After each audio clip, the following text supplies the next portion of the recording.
Okay, when you picture the Holy Family, Jesus, Mary, and Joseph, what's the first image that pops into your head? For a lot of us, it's a very specific, almost default picture. But what if that picture isn't quite right?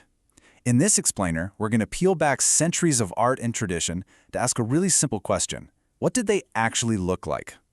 For millions, especially in the Western world, the image of Jesus is instantly recognizable.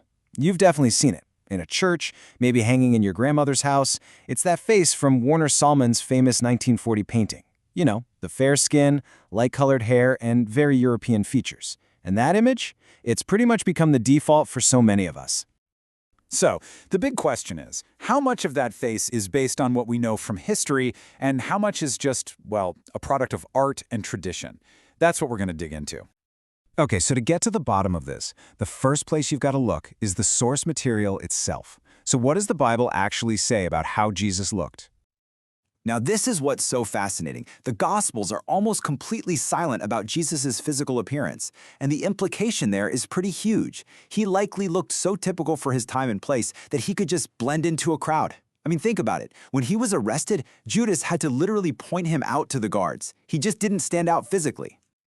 So what would he have looked like? Well, experts like Robert Cargill have a pretty clear answer.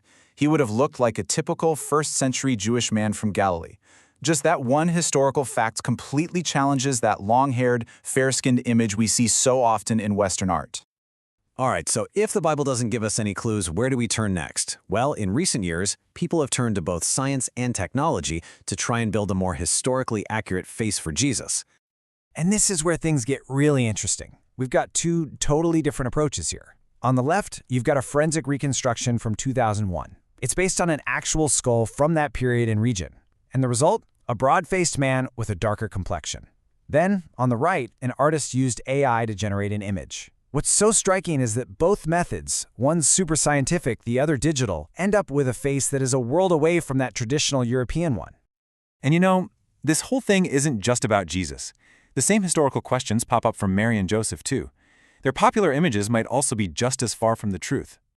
The contrast here is just stunning. On one side, you have the classic Madonna, serene, pale skin, dressed in these beautiful, fine robes, and on the other, a modern reimagining based on historical context, a poor, nomadic woman with a deep tan and henna-dyed fingertips.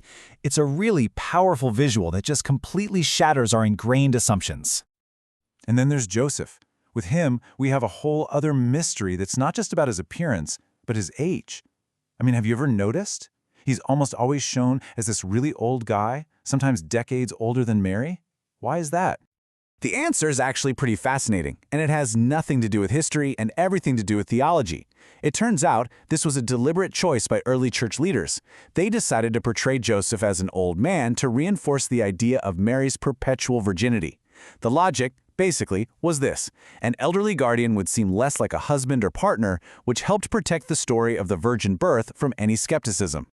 So all of this really brings us to one central question, doesn't it? If these historical figures were likely brown-skinned people from the Middle East, how in the world did the fair-skinned European image become the dominant one for centuries? Well, the main reason boils down to a concept called cultural projection. It's a really natural human tendency. For centuries, as Christianity spread through Europe, artists just depicted their savior in their own image. An Italian artist painted an Italian-looking Jesus. A Dutch artist painted a Dutch-looking one. They were literally painting their savior to look just like them. So here's where we land.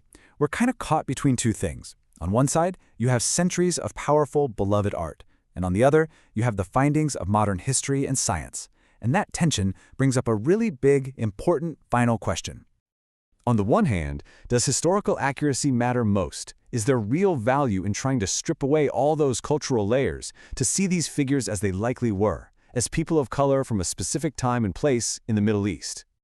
But then again, what about tradition? I mean, these classic images, as inaccurate as they might be, are how millions of people have connected with their faith for hundreds of years. Does that powerful artistic and spiritual legacy have a value all its own? It's a fascinating tension between history and faith, and there's no simple answer. What do you think?